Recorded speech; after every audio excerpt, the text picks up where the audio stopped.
അയ്യോ, ഒരു വീഡിയോ പറയാൻ വന്നതിനാണ് ആ തെണ്ടി എൻ്റെ കൈ തല്ലി ഓടിച്ചത്. അതൊക്കെ വിട്. നിങ്ങളിപ്പോൾ ഈ വീഡിയോ തംബ്നെയിലിലെ കുട്ടീനെ കണ്ടിട്ടല്ലേ വീഡിയോ ക്ലിക്ക് ചെയ്തത്. അതൊക്കെ എനിക്കറിയാം. നിങ്ങൾക്കും നിങ്ങളുടെ കമ്പ്യൂട്ടറിൻ്റെ ഡെസ്ക്ടോപ്പ് ഇതുപോലെ നല്ല ബ്യൂട്ടിഫുൾ ആൻഡ് സ്വീറ്റ് ആക്കണം. അത് സിമ്പിളായിട്ട് രണ്ട് ആപ്സ് മതി.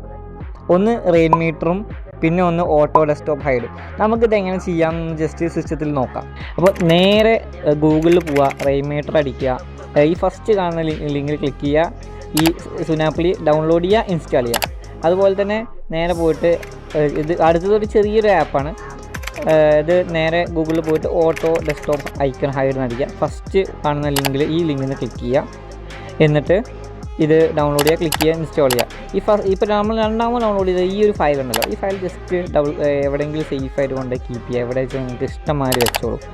എന്നിട്ട് ജസ്റ്റ് ഡബിൾ ക്ലിക്ക് ചെയ്യുക. അതിൽ ഈ കാണുന്ന ഈ സ്റ്റാർട്ട് വിത്ത് വിൻഡോസ് എന്നുള്ള ഓപ്ഷൻ ക്ലിക്ക് ചെയ്ത് കഴിഞ്ഞാൽ പിന്നെ ഓരോ 5 സെക്കൻഡ് കഴിയുമ്പോൾ നിങ്ങളുടെ ഡെസ്ക്ടോപ്പിൻ്റെ ഐക്കൺസ് മൊത്തം കാണാതെ പോകും. ഇനി ബാക്കി ഇതുപോലെ നമുക്ക് ടൈംസും കാര്യങ്ങളൊക്കെ സെറ്റ് ചെയ്യണമെന്നുണ്ടെങ്കിൽ നമുക്ക് ഈ റെയിൻ മീറ്റർ എന്നുള്ള ആപ്പിൻ്റെ ആവശ്യം വരിക. അപ്പോൾ ജസ്റ്റ് ഈ റെയിൻ മീറ്റർ നമ്മൾ സാധാ ഒരു ആപ്പ് ഇൻസ്റ്റാൾ ചെയ്യുന്നതുമായി തന്നെ ഡൗൺലോഡ് ചെയ്ത ശേഷം ഇൻസ്റ്റാൾ ചെയ്യുക, ഡബിൾ ക്ലിക്ക് ചെയ്യുക, ഓപ്പൺ ചെയ്യുക. പിന്നെ റെയിൻ മീറ്റർ പ്രീസെറ്റ്സ് അടിച്ച് കഴിഞ്ഞാൽ നമുക്ക് കുറേ പ്രീസെറ്റ്സ് ഇൻസ്റ്റാൾ ചെയ്യാൻ പറ്റും. അങ്ങനെ നിങ്ങൾക്കും ഇതുപോലെ നിങ്ങളുടെ ഡെസ്ക്ടോപ്പ് ബ്യൂട്ടിഫുൾ ആക്കാം. അപ്പോൾ താങ്ക് യു.